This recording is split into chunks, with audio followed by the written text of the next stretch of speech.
that is the exact same challenge and opportunity to transform a person into who they are, not who I want you to be, not to almost who I want you to be, as long as you do these 10 things my way. I'm okay with you doing 10 things your way. No, it's not a negotiation for better or worse. I want to free you up to be you. And I would say it's always better. Throw out homework, worksheets, ominous buildings, hall passes, herds of students, grades, all of it. What would you build? If you start with the amazing thing that is a young person, how would you honor all of their strengths and abilities? How would you remember that this is about them? If Dewey was right, and education is not preparation for life, education is life itself, we need to do more than rebuild schooling. We need to rethink living. Welcome to the Education is Life podcast, where we're having honest discussions on the state of education, where it is, where it can be, and all of the stories in between.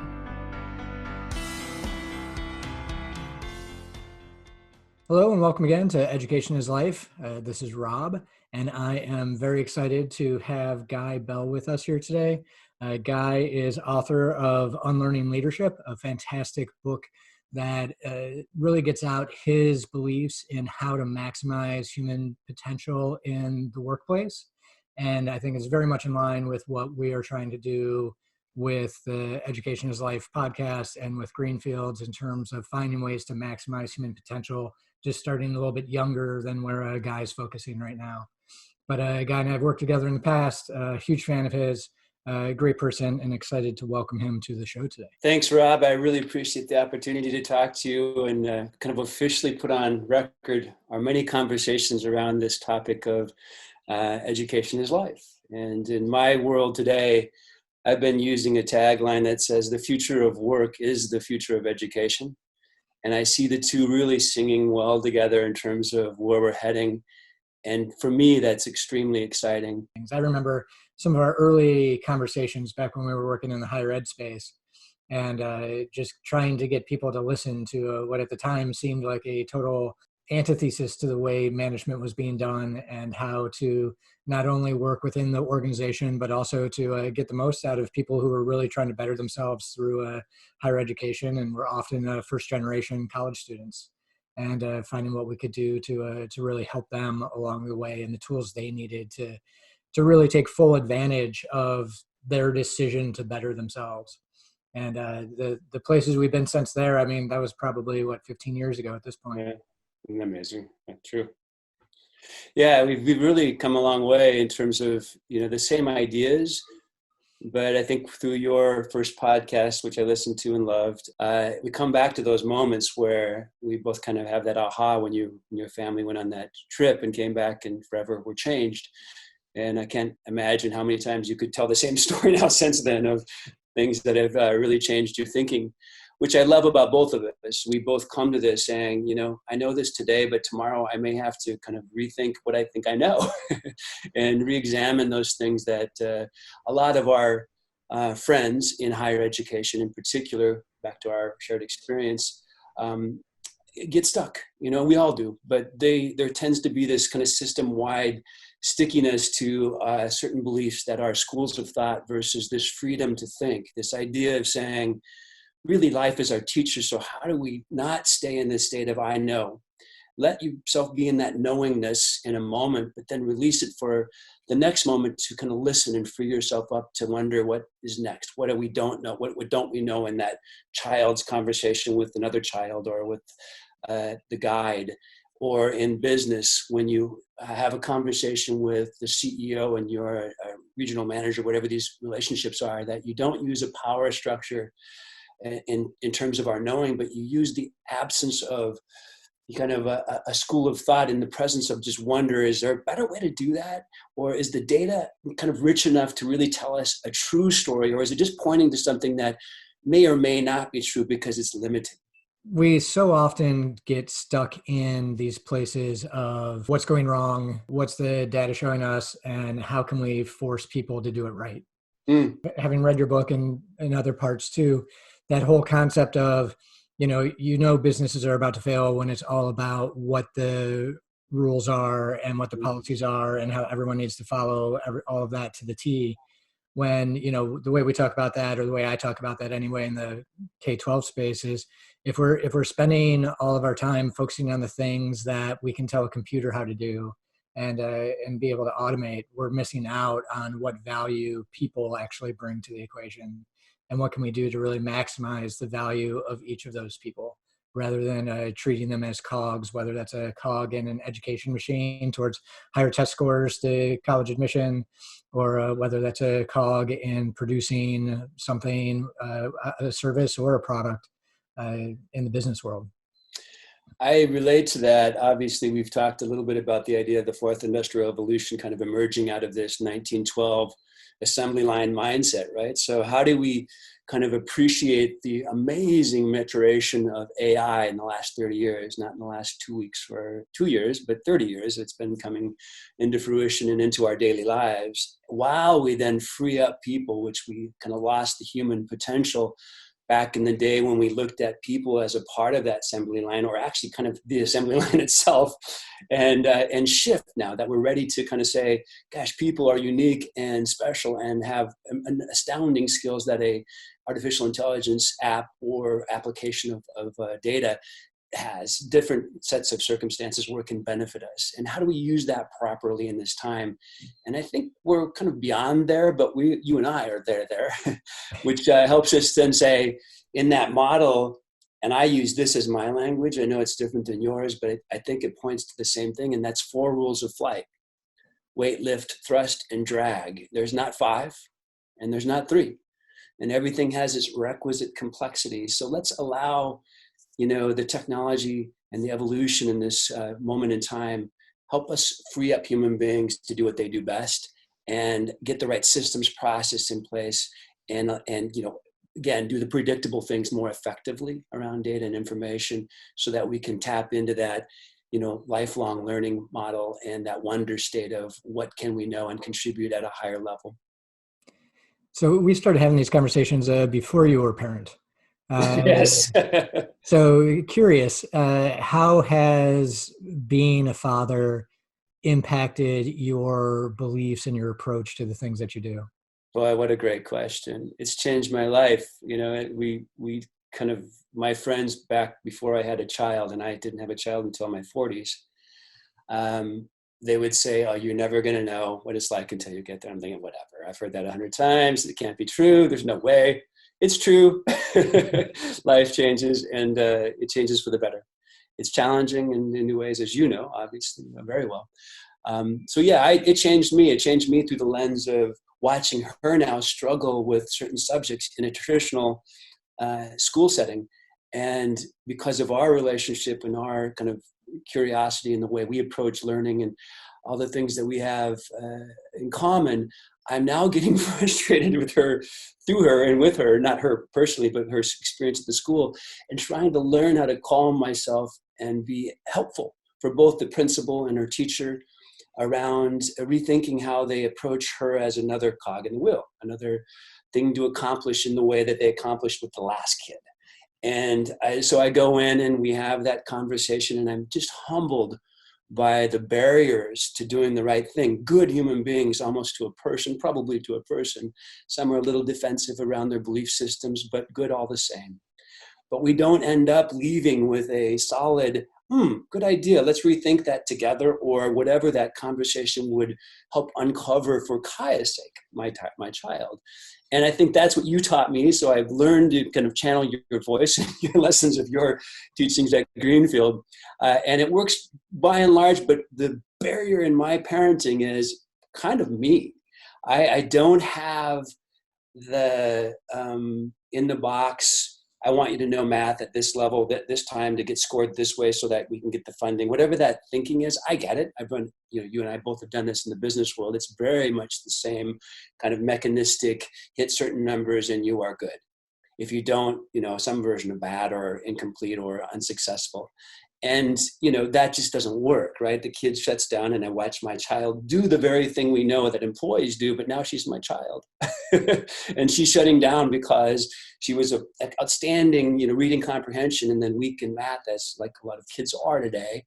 And one became the other, meaning she lost her confidence in all of her learning because of one aspect of something she didn't get, and the thread. And I don't know how to go back to the thread, but that seems to be the key, is something, right? It's some way of not learning the math the way that she thinks. So I say all that, then hand it back to you, because I asked you for your advice a couple weeks ago. I'm like, how can you help me help her, help the system rethink this? So why don't you tap into that, because that you are a bit of the thought leader in this way, not bit, completely the thought leader. And you're right. We are all constantly in this state of learning, but you are the thought leader. So tap into that for me. Well, you put me in a tough spot on that one. I stayed out of K-12 education because I thought the system itself was too broken to fix from the inside out. To your point, it's not because of a lack of really smart, really well-meaning, hardworking people in the system. It's not for a lack of money being thrown at how to make it better. It's the actual structure of the system itself and the way it was designed 100 plus years ago by largely college academics based on a Prussian system that was a way to get farm kids up to speed to either work in a factory or to be an academic. It was very much of a sifting type thing. The reason that we have the disciplines that we do is because those were the disciplines of the college professors who were building the system. And so the idea of 50-minute hours, the idea of subject matter based changes, the idea of the bell ringing and needing to go somewhere else, all those things are based from that time frame. And we've done a lot to kind of rearrange those things and work around the edge and talk about, like, well, what about character? What about these other things? But when that structure is as set as it is, it's really hard to do any fundamental change. I mean, you've done some work in the ed tech space, and I think there's amazing educational technology out there on the shelf that nobody buys because it doesn't fit into that model. It doesn't fit into subject matter based 50-minute hours. Everybody learns the same thing at the same way at the same time. And so they can't introduce it into the system because the system just spits it out. So, I ended up having to go and creating a different way of learning that honored more the individual and each of their strengths and their passions in a way to hopefully help them find their calling, which, we defined as that overlap of things that you're good at, things that bring you joy, and things that other people value, regardless of what that is. And the more that we can get people thinking about that early in their lives, rather than how do I get my gold star? How do I get a grade? How do, the amount of kids you talk to today who it's like, well, why do you want to go to that college? Or why do you want to do that? The answer is to make money. And, I've had the privilege of knowing some very poor people who were ridiculously happy. And I've had the privilege of knowing some really wealthy people who are horribly sad. And, the research bears out, at about $50,000 a year, happiness and income lack any correlation. And so if all we're doing is educating people in a way that's going to focus on this one input that loses value after $50,000 a year, I think we're really missing out. And so I know it's almost sacrilege in some circles to say, hey, the best way to help your child through a traditional school structure is to get them to not worry about grades, to get them to find what they can bring to the table, to have real honest conversations with them about what their opinions are, how they feel about what's going on, and develop their own inner compass.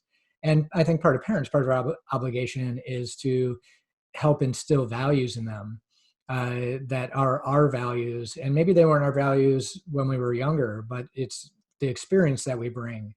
And the worldview is how can we get them to see that the world is a much bigger, more complex, mysterious, and magical place than what happens between the walls in a classroom. Love it.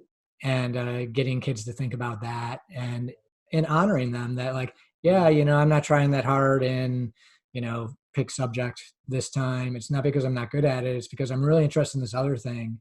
And when, especially as the amount of homework we've been given and everything else, there's no time to explore those things. And so what we're training kids to do is to believe that I need to wake up, immediately get ready, go to work all day, come home, do more work, eat dinner, do more work, rinse and repeat, is what the habits that we're building in them. So if you like what you're hearing, or you don't, and you want to come on and talk about it, go ahead and visit greenfieldsacademy.com and let us know that you want to be on the podcast and you want your opinion to be heard. I'd love to hear from you.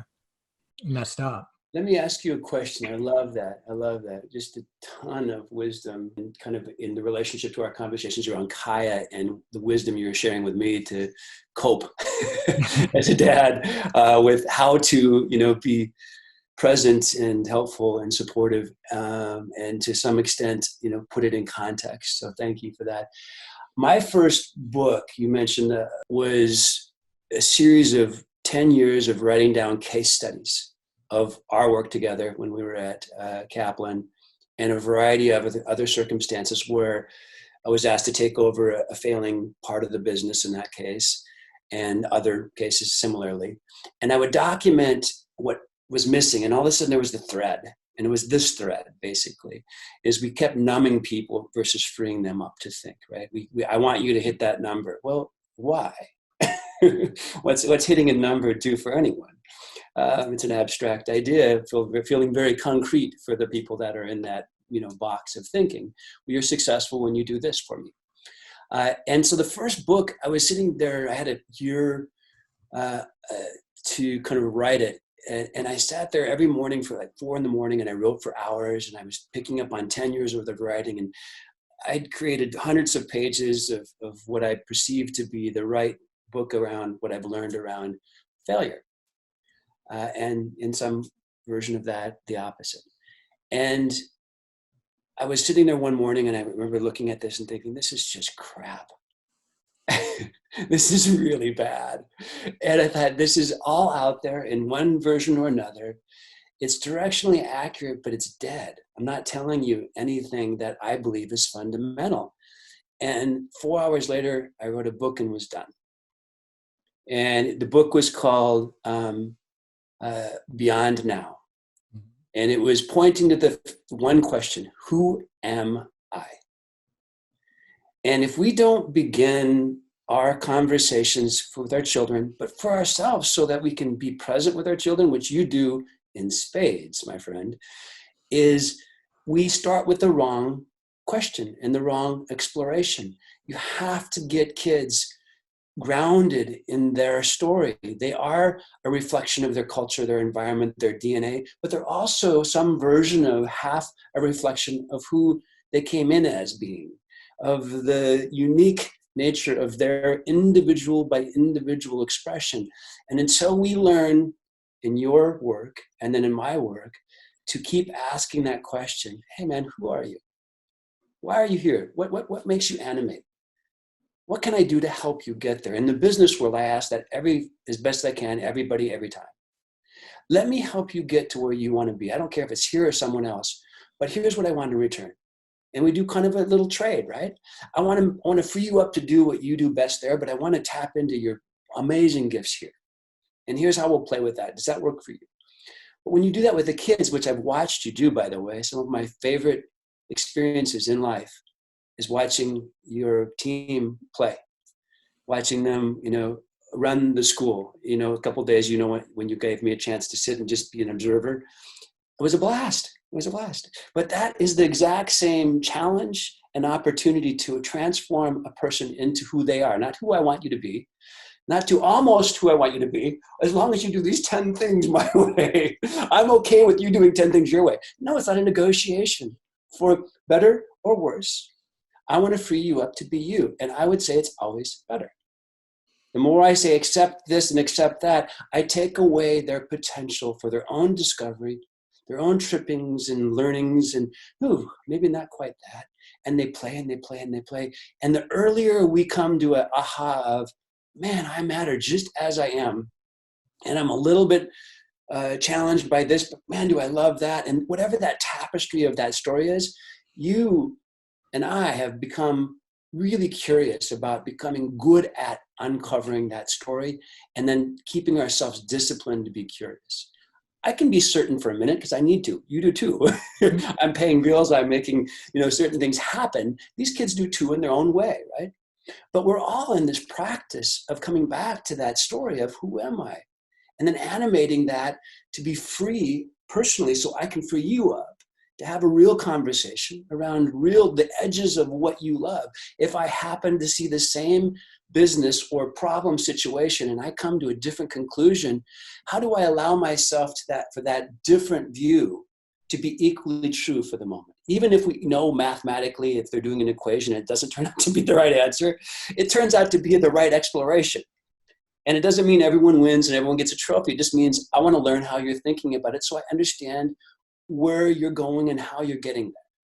Not for a judgment, not for a reshaping to match what I want you to do, but for the kind of a journey of saying, wow, that's a cool way of coming to that. Whatever the play is, right? I'm putting it into your words. Why don't you pick up there and tell me what you would do in that situation? Because obviously I've watched you do that with, I wouldn't say mastery, but you probably would push back on that with mastery. Well, it's a practice, right? It's something that you're never going to, as soon as you claim mastery over something, I think you underestimate that it changes. And I think that plays into exactly what you're talking about. I think one of the challenges of the way we historically have taught math is, hey, find out what the answer is and do it my way and show me that you did it my way. Right. And what you're talking about is celebrating that path of discovery of how you figured it out. And wow, isn't that interesting? Let's talk about that. Let's talk about how did you get from here to here? Because this is how I did it. But you did it this other way. Let's figure that out. I think is a much more empowering discussion that shows people that you are a great problem solver. We all are. As human beings, that's what we do. We solve problems.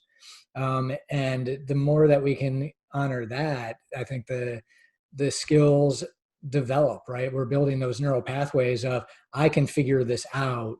I don't need to be told how to do it and then replicate it. Because that's what computers are. Add failure into that thought. Because you and I talk about the importance of not getting it right. Can you weave that into that thought? Yeah, well, I think the trial and error is the historic way of learning, right? Where it's and we do a lot of that, and we welcome failure, we embrace it. Sometimes I feel we go too far at the end of the day. Every now and then we'll like do the all hands in like a sports team, and do like a cheer.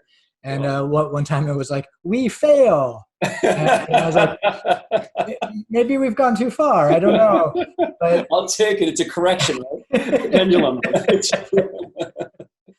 But there is that, and I've been thinking a lot about it, especially since our last conversation, that we have beaten failure out of the human condition largely through our schooling and the way in which we manage.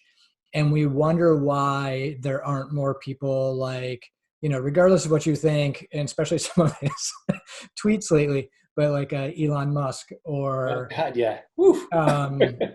Steve Jobs or Jeff Bezos or, those are just the big ones, but think of almost every entrepreneur who like goes out and says, I can do this my own way. I believe in myself to do this. And I'm going to risk everything I got because what I have isn't important. Who I am is important, and what I can do is important. What I have is not the next. I'm going to stop you there because you are that to me. So you've inspired me, and I told you that in that conversation. I think we were going to talk for half an hour, and 2 hours later, we were still in the middle of this conversation, which I love, and I miss. I wish we could do it more often. But what I told you then, I think I told you at that moment when we were talking about these amazing people that were failing all the time, but you'd never really know it because they would break through and get to the success because they were so relentless, right? And it took some time before we even knew their names. They were struggling and failing. And we know those famous stories around the light bulb, Edison, and everything else, but you are it. I mean, back to, you came back and said, this has to change. This has to change. And now, how many years later has it been since you came to that conclusion? And the times I know you've iterated, you've changed your belief, you've adapted, not to someone else, but to just learning, just the constant learning that you're doing and applying the new learning and then breaking it or allowing it to break and then applying it again and to make an error and then say, okay, well, that didn't work very well. I've enjoyed that. And I'd even, and I don't know if this is appropriate, we may have to cut this out, but I wanted to buy your business and find investors to help you and work with you, channel this so that the whole world has access at the best possible and fairest price so that we can go and change this world that we know can be unleashed in a way that we just don't unleash potential. And to me, one last thought, because this is, I think, pivotal, is when we actually wonder what that is as a primary focus of what a business should accomplish. To me, we get back to the kind of innovation we had back in the day when there were the Fords and the Edisons that were kind of fundamentally changing, and now Tesla is fundamentally changing what a car is, right? But we have fewer and fewer innovators in America than we had in the past. We're declining in terms of our successes of IPOs and our successes of getting things out of early stage investments because we don't like to fail. We invest in really big ideas like Amazon that made it, but there's a 10,000 pile that doesn't make it. And it's in part because we're not willing to stay with it because we believe in something that's bigger. Back to who am I? Why am I here? Elon Musk made it because he answered that question separate from the market, separate from those naysayers that believed you could never do this up till a year and a half ago when someone said he's going to fail this month and he's going to run out of money. And he had his best month in history and now he's overvalued. Right. So when I look at that through the lens of what you've done, which is to me way more important, you've stayed with it now for multiple years. You've gotten better every year. And here you are still saying, I am going to make this happen. And so I wanted to make that point in a very kind of different way because the big names we all know, but you are equal, if not more inspiring to me. For sure to me, period. But to maybe some of the listeners that don't know you very well, the amount of work and the things you've given up to accomplish this, you could have been a CEO of 100 companies. You could have participated in that high wealth, high risk, high numbers, because you did it well. You understand it better than most, maybe the majority, vast majority. So that would have been easy, but you chose hard. You chose hard because it was in your heart. You chose hard because your kids' lives mattered. More than your wealth, more than your easy answer with your MBA and your brilliant mind and your innovative nature that the world needs. It needed you to do that and channel that here. I appreciate that. And at the risk of false news, I do not have an MBA. So, I don't want it to be out there that like I'm over credentialing myself. I just gave it to you then. the honorary Guy Pierce Bell MBA. I look at your financial chops, so you must have an undergrad in finance or some version of that. But no. That was one of my revelations around the school too, is that, I don't talk about this much and certainly don't talk about it in podcasts, but I was a very successful business person. I did a pretty good job at it, ran a $200 million P&L, thousands of employees, a lot of really difficult change management. As you said, some of the things that we took on very complicated to fix, and able to do it. And at the end of the day, well, the bank account was full, the heart was empty. Mm-hmm. And, and it's not for lack that we weren't helping lots of people than we were. Yes. And that's the thing that kind of kept it going. But at the end of the day, the measure was, it's one of the questions that, I start off a little bit. It was like, what's our obligation to our family and to ourselves? And like, not just the who am I question, but when you do have kids, the who am I changes. Mm-hmm. And I think that's something to begin to realize, and seeing what my kids were capable of. And coming back, we spent 6 months in Central America, not living high life. We were doing it on the cheap, and seeing more close up who they were, what they were interested in, and what they were capable of. And like trying to do school at home, like we took the traditional model and tried to homeschool them there. And the fights that we would have every morning were just like ridiculous, where it's like, well, then the bribing kicks in, right? Well, if you get all of your schoolwork done, then we'll go to the pool. And then to see what they were capable of when they were interested in what they were learning. My 7-year-old, was she even 7? No, she was like 6. She was memorizing a field guide for birds, which is some pretty dense stuff. And it was just amazing to see the types of things that she could do and she was interested in. And in making that space for it to happen, I think finding something that means a lot to you and chasing it are big things. And that's certainly what I've tried to do. I've tried to put my money where my mouth is, and done some sacrifices to be able to keep things moving. But I think, today it's Guide Appreciation Week this week. Well, Teacher Appreciation Week. So we call it Guide Appreciation. And, we're in the midst of this pandemic, so we're doing school from home. And I got a video sent to me today, a 10-minute video of all of the kids saying how, just sharing stories about me. And, the big thing was, thank you so much for creating the school.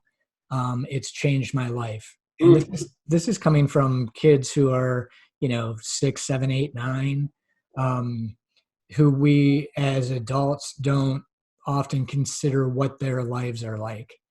And I think that's our obligation to kids, to our own kids, isn't to make them good students. And I feel like that's the spot we've been put into as parents, is that, well, you're failing as a parent because your kid's not getting straight A's, or you're failing as a parent because your kid can't sit in a desk for 7 hours a day.